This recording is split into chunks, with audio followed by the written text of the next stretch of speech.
Good morning, students. My name is Avinash Tripathi. Today I will discuss class 12 chapter first physics. Okay. तो इसका B part हम देख रहे थे। कल हम इलेक्ट्रिक फील्ड के बारे में देखे थे। आज हम देखेंगे electric field due to a point charge. एक पॉइंट चार्ज की वजह से इलेक्ट्रिक फील्ड कितना आता है, ठीक है, उसका फॉर्मूला ड्राइव करेंगे कितना आता है, ठीक है। तो सबसे पहले हम क्या करते हैं कि इसमें इलेक्ट्रिक फील्ड के बारे में हमने बताया था कि जब एक टेस्ट चार्ज रखते हैं तो उसके स्पेस अराउंड जितना भी उस पर फोर्स अप्लाई होता है, जब वो फोर्स का एक्सपीरियंस करता है अपने चारों तरफ जो है, ठीक है, अपने चारों तरफ से फोर्स का एक्सपीरियंस करता है, तो वहां पे हम ये समझते हैं कि इलेक्ट्रिक फील्ड है, ठीक है। तो ये चीज हमने पढ़ा था, ठीक है। तो अब हम देखेंगे कि electric field due two point charge, ठीक है। तो सबसे पहले हम क्या करते हैं कि एक चार्ज देते हैं Q, ठीक है, एक Q चार्ज देते हैं और उससे R डिस्टेंस पर एक चार्ज रखे हैं, इस टेस्ट चार्ज रखे हैं Q0, ठीक है। तो अब इस चार्ज, ये प्लस Q चार्ज है, ठीक है, इस प्लस Q चार्ज की वजह से इस टेस्ट चार्ज पर एक फोर्स अप्लाई होगा, ठीक है, जिससे हमको ये पता चलेगा कि वहां पे इलेक्ट्रिक फील्ड है। एक फोर्स इस पर अप्लाई करेगा। कैसा फोर्स ये अप्लाई करेगा? टेस्ट चार्ज पर रिपल्सन फोर्स अप्लाई करेगा, क्योंकि ये पॉजिटिव फोर्स है, पॉजिटिव चार्ज है, और ये जो आप टेस्ट चार्ज यहाँ पे रखते हैं ये भी पॉजिटिव है, ठीक है। तो ये इस पर रिपल्सन फोर्स अप्लाई करेगा, ठीक है। तो रिपल्सन फोर्स अप्लाई करेगा किस डायरेक्शन में? इस डायरेक्शन में, ठीक है। ये डायरेक्शन होगा रिपल्सन फोर्स का, ठीक है, ये डायरेक्शन होगा। तो इस डायरेक्शन में एक फोर्स अप्लाई करेगा, रिपल्सन फोर्स, ठीक है। तो अब फोर्स फाइंड करने का फॉर्मूला हमको पता है कूलॉम्स लॉ में, ठीक है। कूलॉम्स लॉ से जब दो चार्जेस हों, दो चार्जेस के बीच में सेपरेशन R हो, तो हम फोर्स निकाल सकते हैं। इलेक्ट्रोस्टैटिक फोर्स क्या होता है? According to Coulomb's law, according to Coulomb's law, according to Coulomb's law, यहां पे आप F इज इक्वल टू कितना निकालेंगे? वेक्टर लगा दीजिए, क्योंकि फोर्स जो है एक वेक्टर क्वांटिटी होता है, एक डायरेक्शन में होता है, ठीक है। फोर्स यहाँ पे, ठीक है, वेक्टर लगा देते हैं ऊपर, ठीक है। तो अब यहाँ पे हम क्या करेंगे कि यहाँ पे फोर्स का फॉर्मूला वही Q1 Q2 upon 4 pi epsilon naught R square, ठीक है। तो यहाँ पे लिखेंगे Q1 आपका है प्लस Q, ठीक है, और Q2 आपका है Q0, ठीक है, upon 4 pi epsilon naught R square. और समझ में? तो अब ये हो गया आपका इलेक्ट्रोस्टैटिक फोर्स का फॉर्मूला। इससे आप इलेक्ट्रोस्टैटिक फोर्स निकालिए। अब इसके पहले, जस्ट पहले हमने अभी पिछले लेक्चर में क्या देखा था कि उसमें हमने इलेक्ट्रिक फील्ड फाइंड करने का फॉर्मूला देखा था। Electric field vector E is equal to vector F upon Q0 test charge ना, ठीक है। तो इलेक्ट्रिक फील्ड इंटेंसिटी में जब पढ़े थे इलेक्ट्रिक फील्ड इंटेंसिटी, तो उसमें हम देखे थे इलेक्ट्रिक फील्ड इंटेंसिटी टॉपिक, ठीक है। तो ये इक्वेशन सेकंड हम मान लिए, ठीक है। Vector E is equal to vector F upon vector Q0, ठीक है, ये इक्वेशन सेकंड हो गया। अब यहाँ पे हम क्या करते हैं, पुट कर देते हैं वैल्यू इक्वेशन फर्स्ट की इन इक्वेशन सेकंड में, ठीक है। इक्वेशन फर्स्ट की वैल्यू हम पुट कर देते हैं इक्वेशन सेकंड में। तो put in value of equation first in equation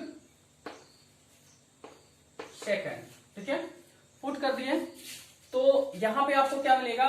vector A is equal to, यहां पे पुट किए वैल्यू, तो क्या हो जाएगा आपका Q0 upon 4 pi epsilon not, ठीक है, F की वैल्यू है R स्क्वायर, ठीक, अपान Q0, ठीक है, पूरे का अपान Q0 है, ठीक है। तो यहाँ पे Q0 हम मल्टीप्लाई कर देंगे, पूरे का अपान है, ये नीचे चला जाएगा तो ऊपर मल्टीप्लाई हो जाएगा, ठीक है।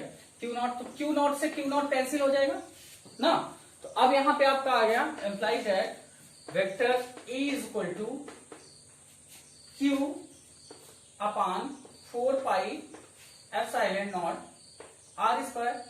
ये आपका इलेक्ट्रिक फील्ड का एक फॉर्मूला निकल के आया, जनरल फॉर्मूला, ठीक है, इलेक्ट्रिक फील्ड का। किसमें? Electric field due to a point charge. एक पॉइंट चार्ज की वजह से जो इलेक्ट्रिक फील्ड आएगा वो ये फॉर्मूले से हम फाइंड कर सकते हैं, इस फॉर्मूले से निकालेंगे, ठीक है। तो ये फॉर्मूला हमको मिला। तो अब ये हमारा जनरल फॉर्मूला है। जैसे हम फोर्स में कूलॉम्स लॉ में इलेक्ट्रोस्टैटिक फोर्स निकालते थे, तो फिर उसमें क्या करते थे, सुपरपोजिशन प्रिंसिपल से हम मल्टीपल चार्जेस का फोर्स निकालते थे ना। तो वैसे यहां भी अगर हम मल्टीपल चार्जेस हो जाए, ये तो एक पॉइंट चार्ज की वजह से है, अगर मल्टीपल चार्जेस हो जाए तो इलेक्ट्रिक फील्ड कैसे फाइंड करेंगे, ठीक है। मल्टीपल चार्जेस हो जाए तो इलेक्ट्रिक फील्ड कैसे फाइंड करेंगे, तो जनरल सा जैसे उसमें करते थे हम सुपरपोजिशन प्रिंसिपल में, सारे फोर्सेस को निकाल करके सबको हम क्या कर देते थे, अलजेब्रिकली ऐड कर देते थे। वैसे यहां भी करेंगे हम, सबको निकाल करके सबको क्या कर देंगे, सारे इलेक्ट्रिक फील्ड निकाल करके सारे मल्टीपल चार्जेस के, ठीक है, उसको हम क्या कर देंगे, अलजेब्रिकली ऐड कर देंगे। बस हमने, तो चलिए उसको देखते हैं। तो इसको आप लोग नोट कर चुके होंगे, इरेज कर देना, ठीक है। अब इसको देखते हैं कि आप कैसे निकालते हैं उसको, जब आपका मल्टीपल चार्जेस की वजह से इलेक्ट्रिक फील्ड कैसे फाइंड करेंगे, ठीक है। मल्टीपल चार्जेस की वजह से जो इलेक्ट्रिक फील्ड आपका लगता है उसको हम कैसे फाइंड करेंगे, ठीक है, उसको देखना है, ठीक है। तो यहां पर लिखेंगे इलेक्ट्रिक फील्ड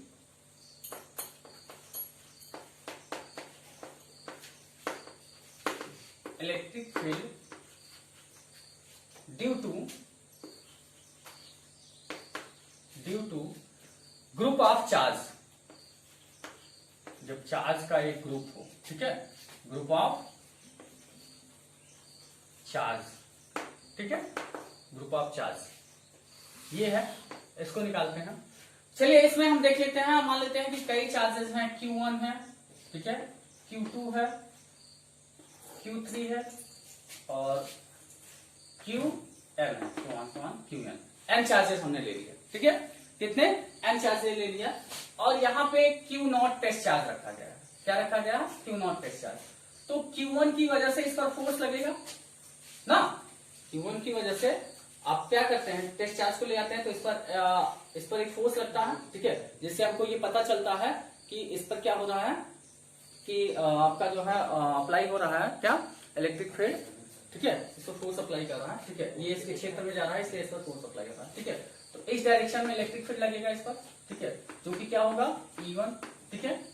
और Q2 की वजह से, Q2 चार्ज की वजह से इसका इस डायरेक्शन में इलेक्ट्रिक फील्ड लगेगा, जो कि क्या होगा आपका वेक्टर E2। और Q3 की वजह से इस डायरेक्शन में इलेक्ट्रिक फील्ड लगेगा, जो कि क्या होगा, E3, वेक्टर E3।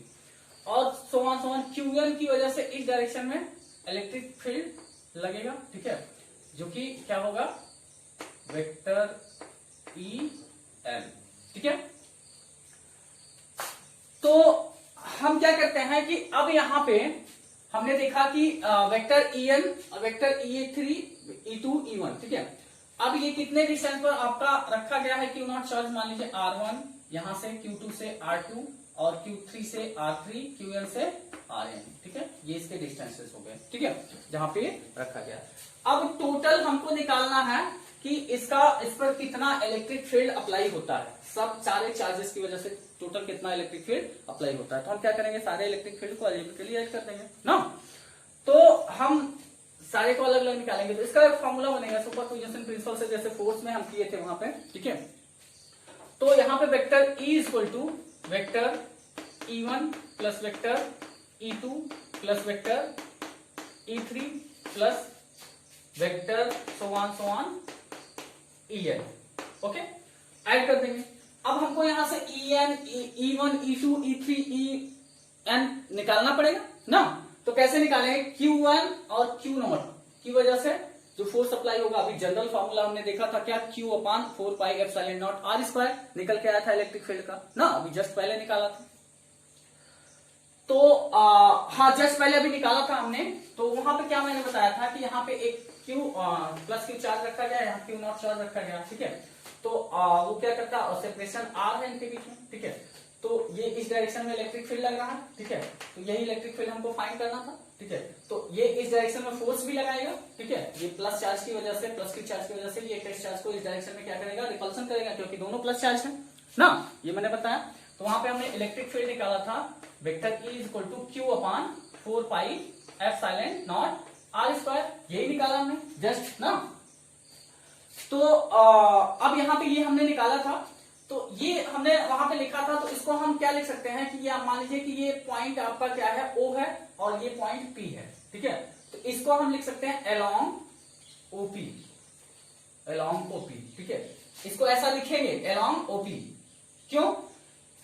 क्योंकि देखिए अब यहां पे क्या है कि आपका यहां पे हमने कोई पॉइंट इधर नहीं दिखाया, ठीक है, इधर कोई पॉइंट नहीं दिखाया, ये P और ये O की पॉइंट दिखाया, ठीक है, O और P पॉइंट है।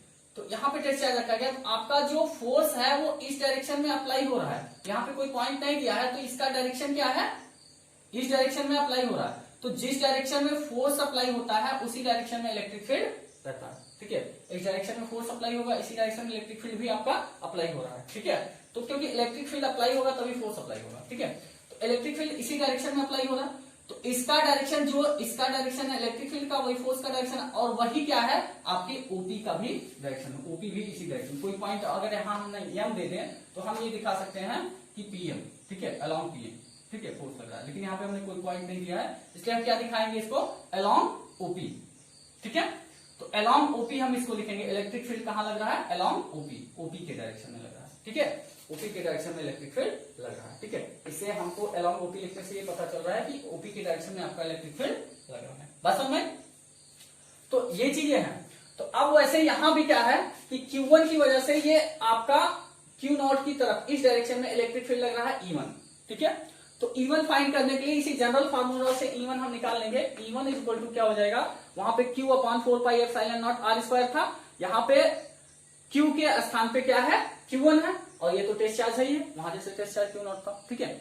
तो अब Q1 है, ठीक है, तो Q1 यहां पे हो जाएगा Q1 upon vector E1 equal to Q1 upon 4 pi epsilon, इसी जनरल फार्मूले से बन जाएगा ना, 4 pi epsilon naught R square, ठीक है। हम इसको पूरा आगे नहीं बता रहे हैं कि कैसे पूरा निकालें, Q1 Q2 कैंसिल हो जाएगा, उसको उतना बड़ा करने की जरूरत नहीं है, आप इसी से इसको देख के आप कर सकते हैं, ठीक है।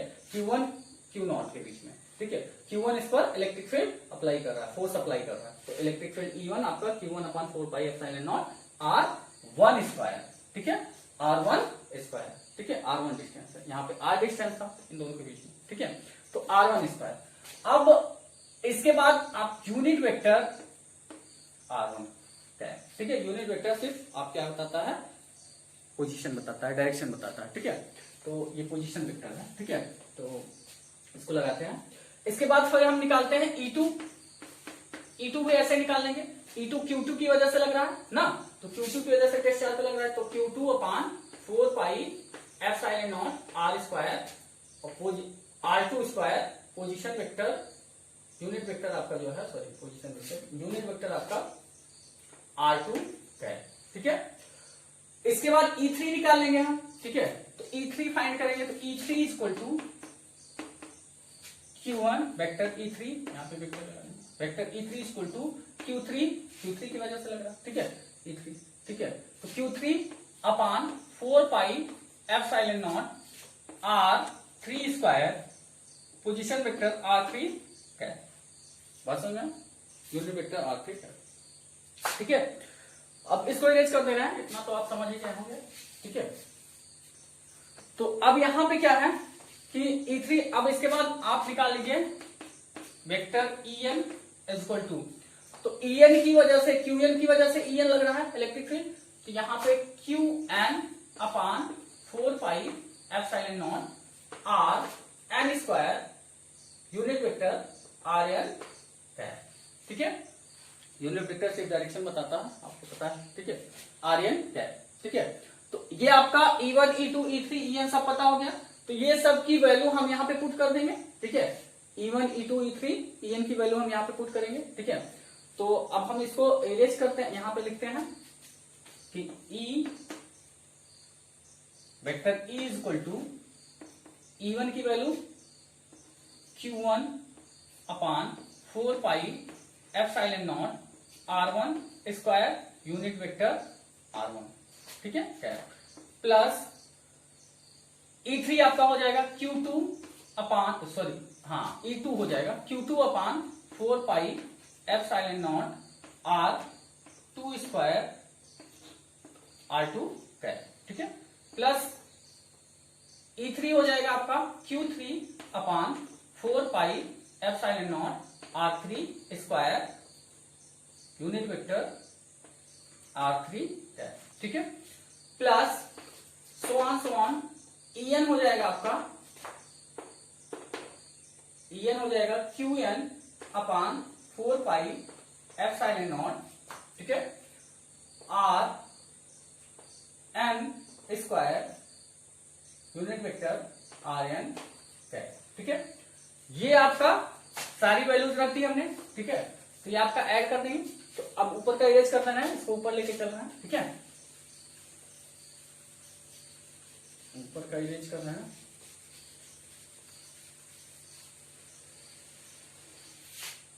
ठीक, तो यहां पे क्या हो गया, अब इसको ऊपर लेके चलते हैं हम, ठीक है, यहां पे लेके चल रहे हैं, ठीक है।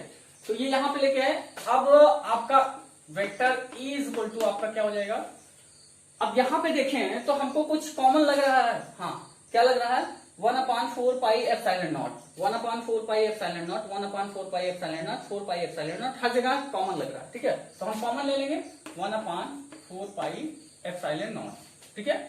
अब ब्रैकेट के अंदर बचेगा क्या, Q1 अपान R1 square unit vector R1 cap plus Q2 अपान R2 square unit vector R2 cap, ठीक है, प्लस Q3 अपान R3 square unit vector R3 cap, ठीक है। इसके बाद plus so on Qn upon Rn square unit vector Rn cap, okay. तो ये हमारे पास बचा है, ठीक है। तो ये हमारा फॉर्मूला बना, ठीक है, ये हमारा फॉर्मूला बना। इसको जनरल फॉर्मूले में हम लिख सकते हैं R1 R2 R3 Rn बढ़ रहा है, ठीक है, Q1 Q2 Q3 Qn, ठीक है, ये भी बढ़ रहा है, ठीक है। तो यहाँ पे हम उसको उस फॉर्म में भी लिख सकते हैं, समीशन के फॉर्म में आप जैसे लिखे थे, ठीक है। तो यहाँ पे वो फॉर्म में भी लिख सकते हैं, नहीं तो ये सही है, आप इसको कर सकते हैं, ठीक है। तो ये आपका फॉर्मूला सही है, इसको समीशन फॉर्म में भी आगे आप लिख सकते हैं, ठीक है।